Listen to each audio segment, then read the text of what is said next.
नमस्कार। हरिभूमि के इस खास प्रोग्राम में एक बार फिर आपका स्वागत है। आज हम चर्चा करेंगे रोहतक की।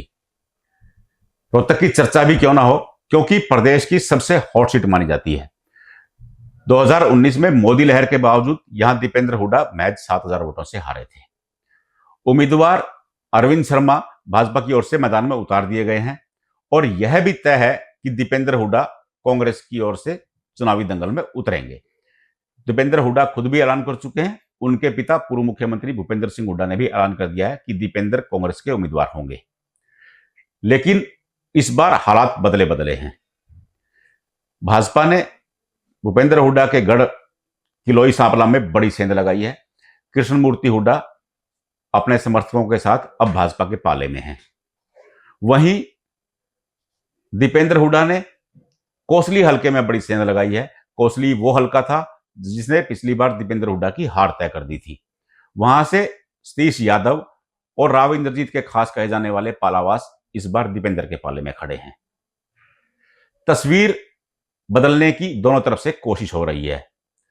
यह तय है कि दीपेंद्र हुड्डा के मैदान में आने के बाद स्थिति साफ होगी, लेकिन अब तस्वीर हल्की हल्की नजर भी आने लगी है।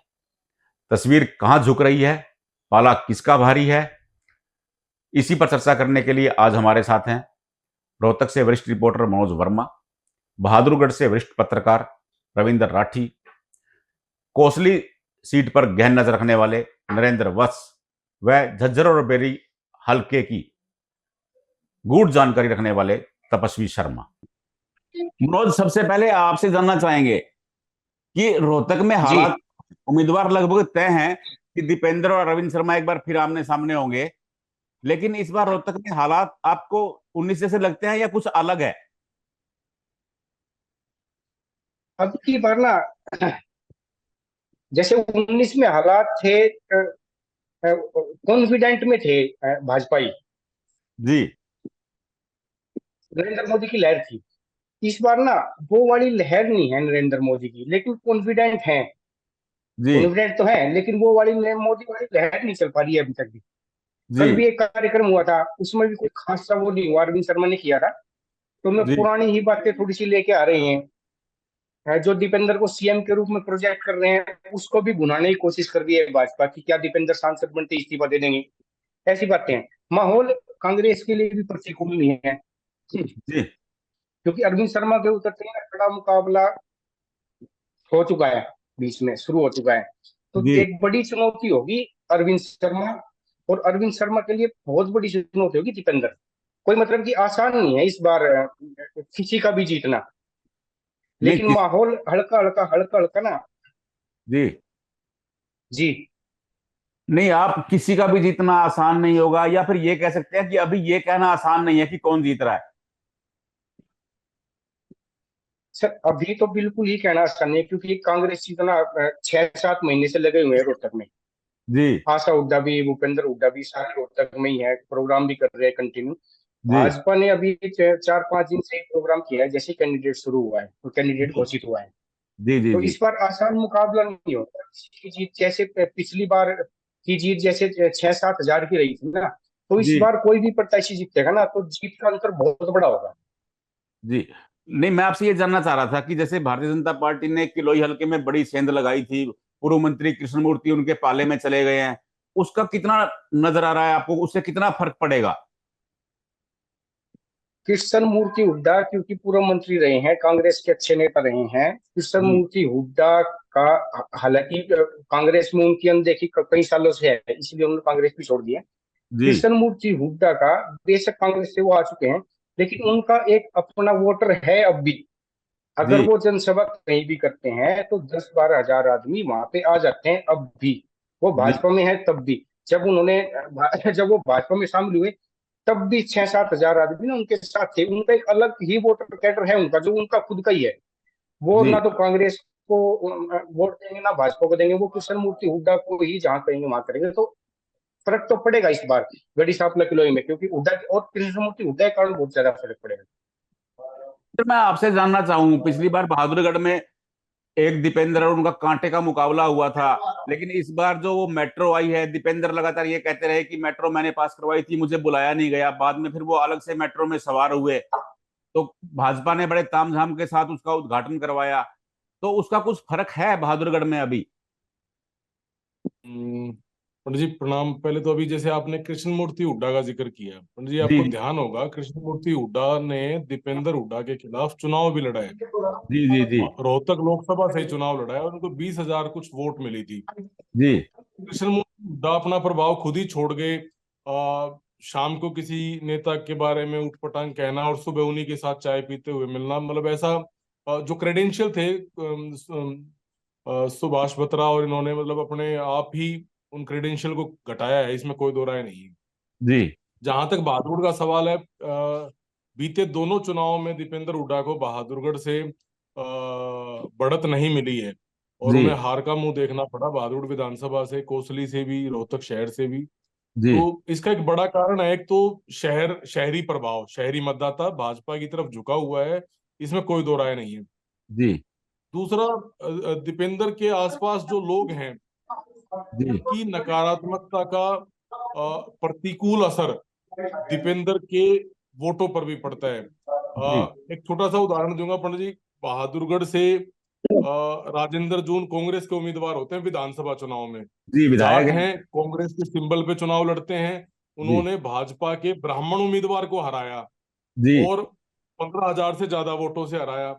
और जी वही जब दीपेंद्र बीजेपी के ब्राह्मण उम्मीदवार के सामने आते हैं तो करीबन 5,000 से कुछ वोटों से हार वो हार जाते हैं। जी ये जो है, ये जो व्यक्तिगत व्यक्तिगत जो चीजें है ना, पकड़ है, वो जी वहां दीपेंद्र लैक करता है। दीपेंद्र के साथ जो लोग हैं उनकी जी नेगेटिविटी दीपेंद्र की पॉजिटिविटी पर भारी पड़ जाती है। जी ये आमतौर पर शहर में देखने को मिलता है। और चुनाव प्रचार की जहां तक अभी जिक्र हो रहा था कि भाई देखो, भाजपा पिछले कई महीनों से चुनावी मोड में है, इससे कोई इनकार नहीं कर सकता। जी जहां जी तक कांग्रेस का सवाल है, कांग्रेस आज तक अपना चुनाव प्रचार शुरू नहीं कर पाई है और जिस तरीके से शुरू किया है उसमें भी उंगलियां उठ रही हैं, सवाल खड़े हो रहे हैं। कुछ नकारात्मकता ऐसी है कि अगर उन्हीं मुद्दों पर चुनाव लड़ा गया जैसे जातिवाद है और है, तो विकास के मुद्दे वाकई में बहुत पीछे रह जाएंगे। जी इसमें कोई दो राय नहीं है। अगर दीपेंद्र अब विकास के मुद्दे पर या और चीजों पर बात करते हैं तो फ्रंट फुट पर होते हैं।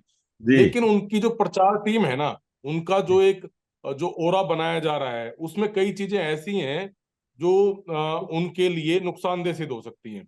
जी जी जी अगर तपस्वी मैं आपसे जानना चाहूं, पिछली बार ये आपका गढ़ रहा था झज्जर और बेरी, दीपेंद्र हुड्डा काफी अच्छे मार्जिन से यहाँ से सीट निकाल गए थे, लेकिन बाद में कोसली और बहादुरगढ़ के कारण उनको हार का मुंह देखना पड़ा। इस बार कैसा माहौल है? क्योंकि तय है कि दीपेंद्र चुनाव लड़ेंगे, उन्होंने कह दिया कि मैं मैदान में आने वाला हूं, मैं ही लड़ूंगा। तो इस बार माहौल कैसा रहेगा वहां?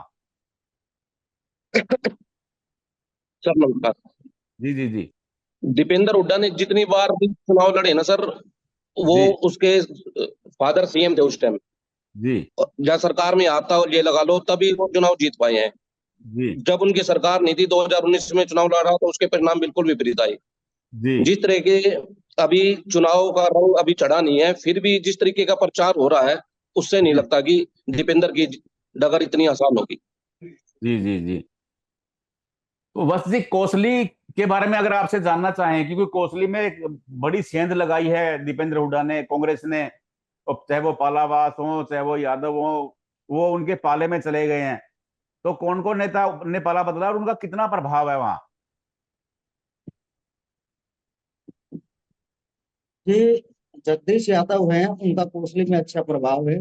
जी दूसरे राव इंद्रजीत सिंह के खास रहे थे अनिल पालावास, जी यूथ पे उनकी अच्छी पकड़ है।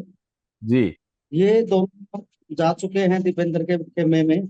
जी अब डॉक्टर अरविंद शर्मा के साथ बीजेपी में जो मजबूत नेता हैं वो लोकल विधायक लक्ष्मण सिंह यादव खड़े हैं।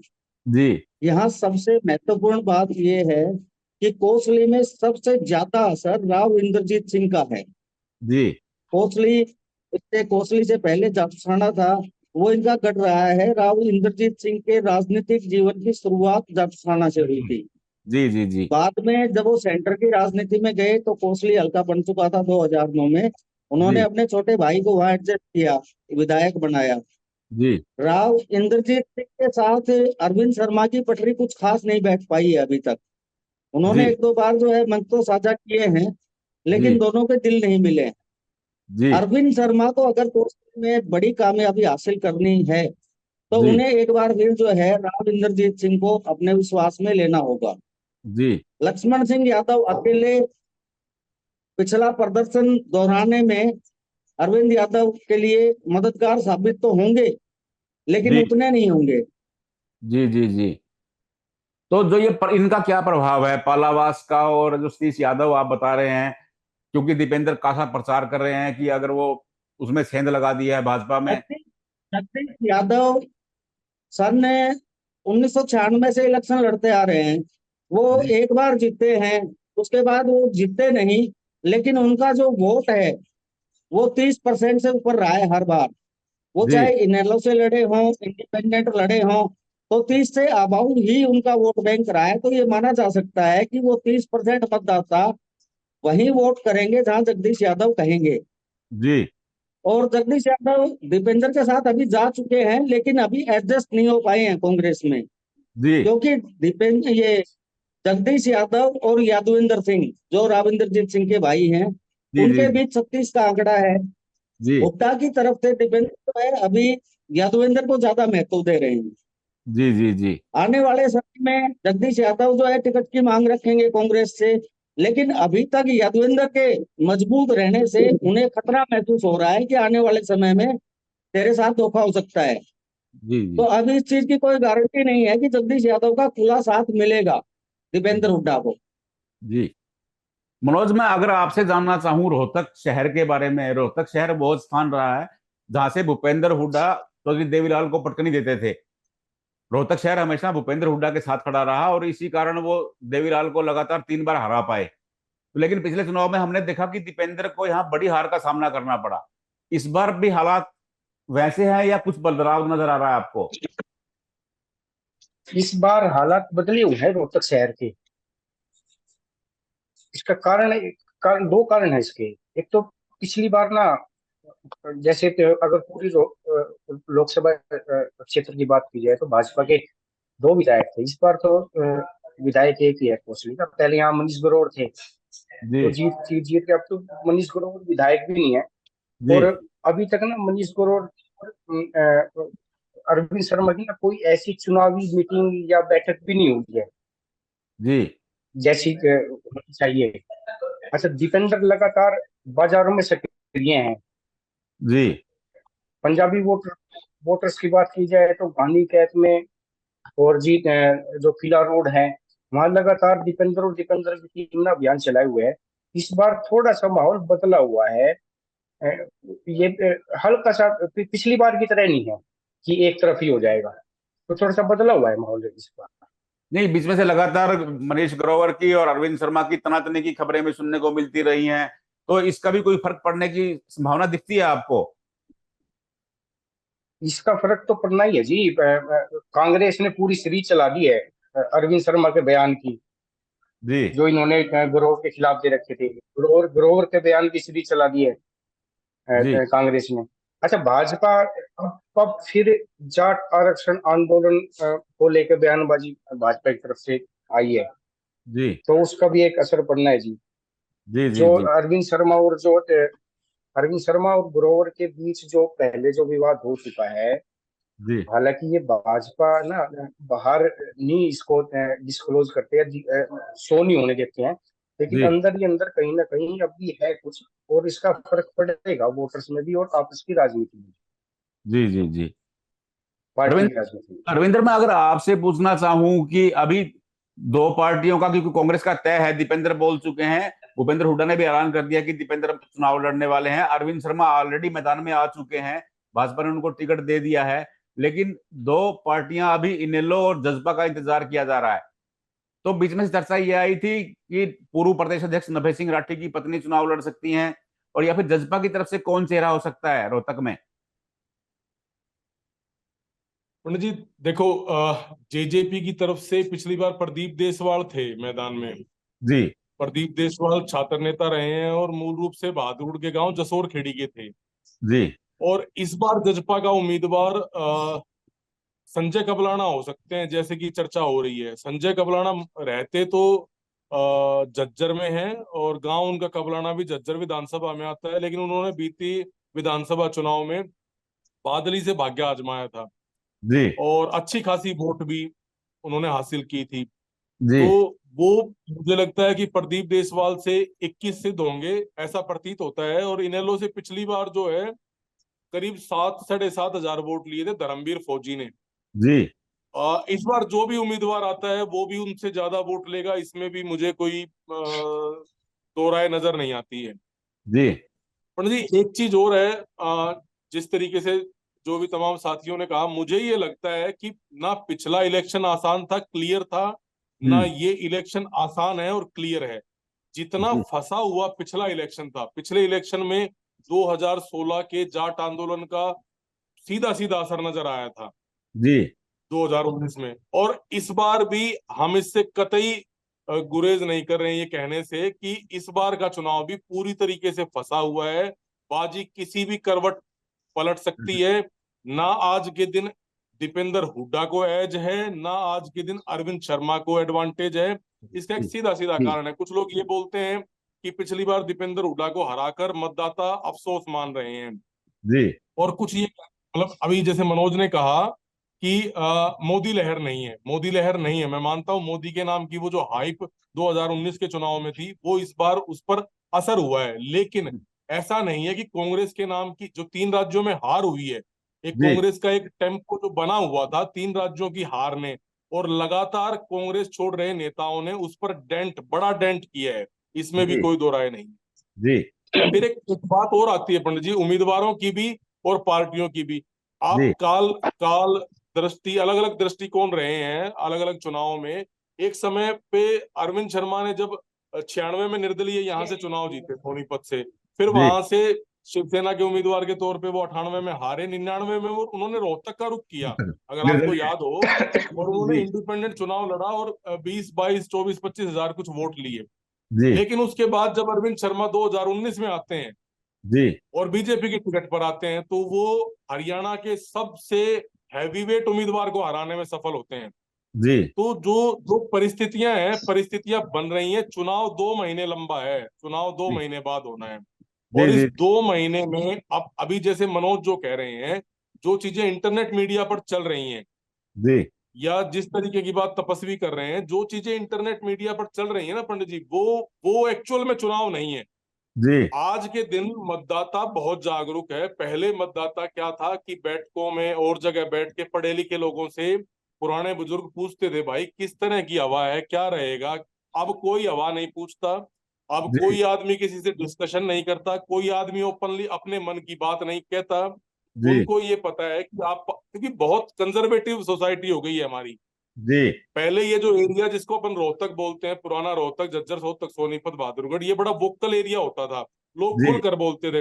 देवीलाल, एक टाइम पे लोगों ने देवीलाल को सिर्फ आंखों पर बैठाया। जी रोहतक ने सोनीपत से देवीलाल को जिताया, रोहतक जी ने मतलब रोहतक की, पुराने रोहतक की जनता ने फिर रोहतक से जिताया। लेकिन जी जब उन्होंने रोहतक को छोड़कर और सीकर को ऑप्ट किया, तो लोगों को जी ये लगा कि तुम्हें हाँ इन्होंने राजस्थान के मुकाबले रोहतक को कमतर आका, और उसी टाइम देवीलाल को छोड़ दिया। 3 चुनाव लगातार जी लगातार जी देवीलाल को हराए। जनता के मूड का के नहीं बाद पता पंडित इनेलो जी, भी आई थी। एक एक मिनट सर पे बैठाती है और दूसरे मिनट जमीन पर बैठा देती है। जी अर्श जी से फर्श का खेल राजनीति में बहुत लंबा चौड़ा नहीं होता। जी इसमें एक आधा वाक्य ऐसा हो, 2 महीने बचे हैं, 2 महीने, इस दो जी महीने में ये राजनेता कैसा करते हैं, इनके आचार विचार व्यवहार, तीनों चीजों को मतदाता बहुत नजदीकी से देख रहा है। बेहद जी कड़ा मुकाबला है इसमें। ऊंट किसी भी करवट बैठ सकता है। तपस्वी मैं आपसे जानना चाहूंगा, क्योंकि आपका जो झगड़ा था रघुवीर काद्यान है या भुक्कल है झज्जर से, तो वो लोग काफी नजदीक माने जाते हैं हुड्डा परिवार के दोनों, और ये दोनों की सीटें हैं बेरी और झज्जर, तो वहां कैसे हालात हैं अब? झज्जर शहर की बात करूं तो झज्जर शहर के लोगों की जो विधायक है उसके प्रति नाराजगी पहले भी थी और अब भी बनी हुई है। जी हालांकि दीपेंद्र हुड्डा हर घर घर कांग्रेस अभियान के तहत डोर टू डोर कैंपेनिंग तो कर रहे हैं जी और लोग उनके साथ जुड़ भी रहे हैं, परंतु पीछे से बात ये निकल के आती है कि साइलेंट मतदाता हैं, जो भाजपा के हैं साइलेंट मतदाता हैं, और जो कांग्रेस के हैं वे फुल फ्लैश आगे होकर बात कर रहे हैं। जी जी कहीं जी ना कहीं दीपेंद्र हुड्डा को झज्जर शहर से इतनी ज्यादा अभी तक स्थिति ये है कि एज नहीं मिल रहा है। जी। मनोज, मैं आखिरी बात आपसे पूछना चाहूंगा एक बार, क्योंकि जो जी किलोई हल्के की तस्वीर है, किलोई हल्के की तस्वीर और महम हल्के की, दो ऐसे हल्के हैं जिनको गढ़ माना जाता है दीपेंद्र का। पिछले चुनाव में भी ये दो हल्के काफी प्रभावी नजर आए थे दीपेंद्र के लिए। तो इस बार भी हालात वैसे ही हैं वहां, क्योंकि खरखड़ा बहुत सक्रिय है भाजपा के महम में, और जबकि निर्दलीय विधायक हैं वहां। पिछली बार अनंत सिंह दांगी वहां हार गए थे। तो अब आपको तस्वीर कैसी देखो, दिखती है? महम की बात करूँ ना, महम पिछली बार जैसे दीपेंद्र जीत गया, कलानौर भी इसी में आता है जी। जी जी जी महम, पहले महम की बात करूंगा तो महम में पिछली बार ना दीपेंद्र जीते थे। जी बलराज कुंडू फिलहाल विधायक है। जी शमशेर खरखड़ा की वो पकड़ नहीं है जो बननी चाहिए। पिछली बार चुनाव में भी हार गए थे, उससे जी पिछली बार भी कोशिश की थी। और जी वो वाली पकड़ खरखड़ा की। और अब का तो खड़खड़ा खरखड़ा खुद भी नहीं है, उनकी मिसेज को प्रोजेक्ट कर रखा उन्होंने। हाँ जी, तो अलावत। वो वाली पकड़ नहीं है खड़खड़ा। हाँ, जी जी हाँ, तो वो वाली पकड़ खड़खड़ा की नहीं है महम जी में इस बार भी। एक तो ये फर्क पड़ेगा, दीपेंद्र के संभावना है कि इस बार भी वो दीपेंद्र को जिता देंगे। अच्छा, बलराज कुंडू बहुत प्रभावित करेंगे इस बार चुनाव को, जी क्योंकि उन्होंने अपनी खुद की पार्टी बना ली है। जी जी जी भाजपा से अभी तक उनका कोई ऐसा समझौता है गठबंधन पे नाम पे, या कुछ ऐसी मीटिंग भी नहीं हो पाई है। जी जी जी तो महम की तस्वीर पिछली बार की तरह ऐसी ही रहेगी। वो ज्यादा सा उसमें अंतर नहीं रहेगा। जी अ, एक इसमें आपने पूछा था घड़ी सांपला किलोई, घड़ी जी सांपला किलोई में इस बार जीत का अंतर कम हो जाएगा। वोट जीत का अंतर कम कम हो हो सकता जाएगा, जिसको भी जिताए। हाँ, कम हो जाएगा वो जीत का अंतर। है। जी घड़ी सांपला किलोई में जी कोई भी उम्मीदवार जीत, जैसे दीपेंद्र है तो पहले मान लो कि 50 से जीते, तो इस बार 30 का अंतर आ जाएगा, ऐसे होगा। जी अच्छा, कलानौर, इसमें कलानौर भी आता है, क्योंकि कलानौर में कांग्रेस की विधायक है जी शकुंतला खट्टर। पिछली बार भी हुई थी, लेकिन पिछली बार यहाँ से अरविंद शर्मा वो जीत गए थे, 4 या 5 हजार वोट से अरविंद शर्मा जीत के गए थे। जी और इस बार भी भाजपा अ, के पास ना कलानौर के लिए कैंडिडेट इस बार तो है ही। पिछली बार तो राम अवतार वाल्मीकि थे भी, इस जी बार तो अभी तक कैंडिडेट है ही नहीं। तो जी भाजपा की स्थिति ना कलानौर में भी इतनी ज्यादा मजबूत है नहीं इस बार। जी जी जी। यह तो अभी भविष्य के गर्भ में है कि रोहतक का बादशाह कौन होगा, रोहतक किसके सिर पर ताज बांधेगा। लेकिन इतना तय है कि मुकाबला कड़ा होने वाला है। न तो दीपेंद्र हुड्डा अपनी जीत के प्रति आश्वस्त नजर आ रहे हैं, और न ही अरविंद शर्मा। कुछ हद तक इन दोनों के मुकाबले की तस्वीर जजपा और इनेलो के उम्मीदवार भी तय करेंगे।